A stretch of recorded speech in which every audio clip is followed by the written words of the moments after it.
प्रभु यीशु मसीह में मेरे प्रिय भाई और बहनों, हमारे उद्धारकर्ता प्रभु यीशु मसीह के पवित्र और प्रेममय नाम में मैं आप सभी का आज की दिव्य कृपा की प्रार्थना में दिल से स्वागत करता हूँ। इस नई सुबह के लिए आइए हम सबसे पहले अपने परमेश्वर को धन्यवाद दें। हमारे आंखें खुली, हमारे भीतर जीवन की सांस है और प्रभु ने हमें एक और दिन अपनी कृपा में जीने का अवसर दिया है। जीवन में हर किसी की अपनी कोई न कोई चिंता है। किसी को परिवार की चिंता है, किसी को बच्चों के भविष्य की, कोई बीमारी से परेशान है, कोई आर्थिक कठिनाई से और कोई अपने भविष्य को लेकर बेचैन है। लेकिन आज कुछ क्षणों के लिए हम अपनी सारी चिंताओं को प्रभु के चरणों में रख देते हैं। पिछले कुछ दिनों से हम नबी यजकियल के माध्यम से परमेश्वर के वचन पर मनन कर रहे हैं। हर दिन प्रभु हमें हमारे जीवन के किसी न किसी हिस्से को देखने और सुधारने के लिए बुला रहे हैं। आज का वचन भी हमें एक बहुत गहरा प्रश्न पूछता है। क्या हम परमेश्वर की आवाज सुन रहे हैं? क्या हमारी आंखें वास्तव में उस सत्य को देख पा रही है जिसे प्रभु हमें दिखाना चाहते हैं? आइए हम अपने मन को शांत करें और श्रद्धा तथा विश्वास के साथ आज के पवित्र वचन को सुने, जो कि लिया गया है नबी यजकियल का ग्रंथ अध्याय 12 पद संख्या 1 से 12। परमेश्वर नबी यजकियल से कहते हैं कि वह अपने लोगों के बीच रहते हुए भी उनके समान ना बने, क्योंकि उनके पास देखने के लिए आंखें हैं पर वे देखते नहीं हैं, और सुनने के लिए कान हैं पर वे सुनते नहीं हैं। प्रभु यजकियल को एक प्रतीकात्मक कार्य करने के लिए कहते हैं। उसे अपना सामान बांधकर दिन के समय सबके सामने बाहर निकलना है, जैसे कोई व्यक्ति अपना घर और देश छोड़कर निर्वासन में जा रहा हो। उसे दीवारों में एक रास्ता बनाकर उसके द्वारा बाहर निकलना है। यह उसके लोगों के लिए एक चेतावनी और आने वाले संकट का संकेत था। परमेश्वर चाहते थे कि लोग समझे कि वे जिस जीवन और सुरक्षा पर भरोसा कर रहे हैं वह स्थायी नहीं है। उनके पाप और परमेश्वर से दूर होने के कारण उन्हें अपने कर्मों के परिणामों का सामना करना पड़ेगा। लेकिन इस चेतावनी के भीतर भी परमेश्वर की एक पुकार छिपी है। लौट आओ, मेरी आवाज सुनो, अपनी आंखें खोलो और मेरी राह पर चलो। मेरे प्रिय भाई और बहनों, आज के वचन में एक वाक्य हमारे हृदय को विशेष रूप से छूता है। उनके पास आंखें हैं पर वे देखते नहीं, कान हैं पर वे सुनते नहीं। यह केवल उस समय के लोगों की स्थिति नहीं है, यह आज हमारे जीवन के लिए भी एक आईना बन सकता है। हमारी आंखें रोज बहुत कुछ देखती है। हम अपनी परेशानियां देखते हैं, दूसरों की सफलता देखते हैं, अपनी कमियां देखते हैं और भविष्य की चिंताओं को देखते हैं। लेकिन क्या हम अपनी आशीषों को भी देखते हैं? कई बार हम उस चीज के लिए परेशान रहते हैं जो हमारे पास नहीं है और उन अनगिनत कृपाओं को भूल जाते हैं जो परमेश्वर ने पहले से हमारे जीवन में रखी है। आज सुबह हम जागे हैं, हमारे पास सांस है, हमारे पास जीवन है, हमारे पास प्रार्थना करने का अवसर है। शायद हमारे पास ऐसे लोग हैं जो हमें प्रेम करते हैं। फिर भी कई बार हमारी सारी दृष्टि केवल हमारी परेशानियों पर टिक जाती है। आज प्रभु हमें अपनी दृष्टि बदलने के लिए बुला रहे हैं। जहां हम समस्या देखते हैं वहां परमेश्वर कोई संभावना देख सकते हैं। जहां हम अंध देखते हैं वहां परमेश्वर एक नई शुरुआत देख सकते हैं। हम एक ऐसी दुनिया में जी रहे हैं जहां चारों ओर आवाजें ही आवाजें हैं। मोबाइल, सोशल मीडिया, समाचार, लोगों की राय, आलोचना, तुलना और भविष्य की चिंता, हम सबकी बातें सुनते हैं। लेकिन क्या हम परमेश्वर की शांत आवाज सुनने के लिए समय निकालते हैं? कभी कभी प्रभु बहुत धीरे से हमारे हृदय में कहते हैं, मेरे बच्चे थोड़ा रुक जाओ, मेरी आवाज भी सुनो। जब जीवन में कोई निर्णय लेना हो, तो हम पहले प्रभु से पूछें। जब कोई रिश्ता टूटने लगे तो हम प्रभु से मार्गदर्शन ले। जब भविष्य अंधकारमय लगे तो हम प्रभु के वचन को पकड़ें। और जब मन कहे कि सब कुछ समाप्त हो गया है, तब हम विश्वास रखें कि परमेश्वर के लिए अभी कुछ भी समाप्त नहीं हुआ है। नबी एजकियल को अपना सामान बांधकर निकलने का संकेत देना था। यह हमारे लिए भी एक आत्मिक संदेश रखता है। कभी कभी परमेश्वर की ओर आगे बढ़ने के लिए हमें कुछ चीजें पीछे छोड़नी पड़ती है। हम प्रभु से शांति मांगते हैं, लेकिन क्या हम पुरानी नाराजगी छोड़ने के लिए तैयार हैं? हम प्रेम मांगते हैं, लेकिन क्या हम क्षमा करना चाहते हैं?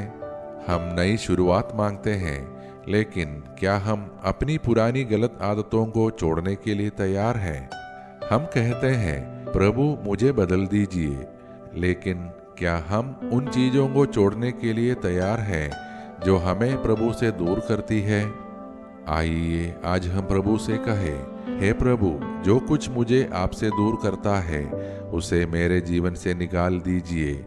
हम पुरानी कटुता को छोड़ दे, पुराने अपराध बोध को प्रभु को सौंप दे, पुराने घावों को प्रभु के हाथों में रख दे और विश्वास के साथ हम आगे बढ़े। मेरे प्रिय भाइयों और बहनों, शायद आज प्रभु हमें किसी और की गलती देखने के बजाय अपने हृदय को देखने के लिए बुला रहे हैं। शायद हमारे बच्चों को हमारी डांट से अधिक हमारा समय चाहिए। शायद हमारे जीवन साथी को सलाह से अधिक हमारा प्रेम चाहिए। शायद कोई हमारे आसपास चुपचाप टूट रहा है और उसे हमारे एक शब्द की आवश्यकता है। और शायद स्वयं हमको आज प्रभु के स्पर्श की सबसे अधिक आवश्यकता है। इसलिए आज हम प्रभु से कहें, हे प्रभु, मेरी आंखें खोल दीजिए कि मैं आपकी कृपा को देख सकूं। मेरे कान खोल दीजिए कि मैं आपकी आवाज सुन सकूं, और मेरा हृदय खोल दीजिए कि मैं आपकी इच्छा को स्वीकार कर सकूं। अब आइए मेरे प्रिय भाइयों और बहनों, आज के वचन को हम केवल सुनकर आगे न बढ़े। हम अपनी आंखें, अपने कान और अपना हृदय प्रभु के सामने खोल दे। हम अपनी हर चिंता, अपने परिवार, अपनी आवश्यकताओं और उन सभी लोगों को प्रभु के चरणों में रखें जिनके लिए आज हमारा हृदय प्रार्थना करना चाहता है, और पूरे विश्वास और विनम्रता के साथ हम प्रभु से प्रार्थना करें। हे सर्वशक्तिमान और दयामय परमपिता परमेश्वर, आज की इस नई सुबह और जीवन के अनमोल उपहार के लिए हम आपका धन्यवाद करते हैं। हे प्रभु, आज हमारी आंखें खोल दीजिए ताकि हम अपनी परेशानियों के बीच आपकी आशीषों को देख सकें। हमारे कान खोल दीजिए ताकि हम संसार की अनेक आवाज़ों के बीच आपकी आवाज़ पहचान सके। हमारे हृदय को अपनी कृपा से भर दीजिए, और जो कुछ हमें आपसे दूर करता है उसे हमारे जीवन से दूर कर दीजिए। हे प्रभु, हमारे परिवारों को आशीष दीजिए। हमारे घरों को प्रेम, शांति, आनंद, क्षमा और एकता से भर दीजिए। हमारे बच्चों को सुरक्षित रखिए और उन्हें सही मार्ग पर चलाइए। हमारे युवाओं को गलत संगति, नशे, निराशा और गलत निर्णयों से बचाइए। हमारे बच्चे जो भविष्य को लेकर चिंतित हैं, उन्हें बुद्धि और आत्मविश्वास दीजिए। जो बेरोजगार हैं, उनके लिए रोजगार के उचित अवसर खोलिए। जो आर्थिक कठिनाइयों में हैं, उनकी आवश्यकताओं को पूरा कीजिए। जो बीमार हैं, उन्हें चंगाई और शक्ति प्रदान कीजिए। जो मन से टूट चुके हैं, उन्हें अपनी शांति दीजिए। जो अकेले और निराश हैं, उन्हें अपनी उपस्थिति का अनुभव कराइए। हे प्रभु, जिन लोगों के जीवन में कोई रास्ता दिखाई नहीं दे रहा, उनके लिए मार्ग खोलिए। जहाँ दीवारें हैं वहाँ रास्ता बनाइए, जहाँ निराशा है वहाँ आशा जगाइए। प्राकृतिक आपदाओं से पीड़ित सभी लोगों की रक्षा कीजिए। बाढ़, भूस्खलन, तूफान, भूकंप और अन्य संकटों में फंसे लोगों को शीघ्र सहायता प्रदान कीजिए। जिन लोगों ने अपने प्रियजनों को खोया है, उन्हें अपनी सांत्वना दीजिए। हे प्रभु, हमारे देश भारत को आशीष दीजिए। हमारे नेताओं को बुद्धि, विवेक और ईमानदारी दीजिए ताकि वे देश और मानवता के हित में कार्य करें। हमारे देश और पूरे विश्व में शांति, धार्मिक सद्भाव और भाईचारा बनाए रखिए। जहाँ युद्ध है वहाँ शांति दीजिए, जहाँ घृणा है वहाँ प्रेम दीजिए और जहाँ विभाजन है वहाँ एकता दीजिए। हे प्रभु, हमें हर बीमारी, दुर्घटना, बुराई और हर अनहोनी से सुरक्षित रखिए। हमें अचानक और अप्राकृतिक मृत्यु से बचाइए और अपने सुरक्षात्मक हाथों में रखिए। और प्रभु, हमें ऐसा हृदय दीजिए जो दूसरों की पीड़ा को देख सके, ऐसा कान दीजिए जो आपकी आवाज सुन सके, और ऐसा जीवन दीजिए जो आपके प्रेम का साक्षी बन सके। आज हम अपनी सारी चिंताएं आपके हाथों में सौंपते हैं और विश्वास के साथ कहते हैं, हे प्रभु, जहाँ हमें कोई रास्ता दिखाई नहीं देता वहाँ आप हमारे लिए रास्ता बनाइए। ये सारे प्रार्थनाएं और हमारे मन के अन्य प्रार्थनाएं हम समर्पित करते हैं हमारे प्रभु और उद्धारकर्ता यीशु मसीह के पवित्र और सामर्थी नाम में। आमीन। मेरे प्रिय भाई और बहनों, आज पूरे दिन हम इस बात को अपने हृदय में रखें। परिस्थितियां चाहे कितनी भी कठिन क्यों न हो, परमेश्वर के लिए कोई रास्ता असंभव नहीं है। हम अपनी आंखें खोलें और अपनी आशीषों को देखें। हम अपने कान खोलें और प्रभु की आवाज सुने। हम अपने हृदय को खोलें और परमेश्वर को उसमें कार्य करने दें। यदि आज की मनन और प्रार्थना आपके हृदय को छू गई है तो कृपया इसे अपने परिवार तथा मित्रों के साथ अवश्य शेयर करें। हो सकता है आपकी एक छोटी सी पहल किसी ऐसे व्यक्ति तक यह प्रार्थना पहुंचा दे जिसे आज इसकी सबसे अधिक आवश्यकता है।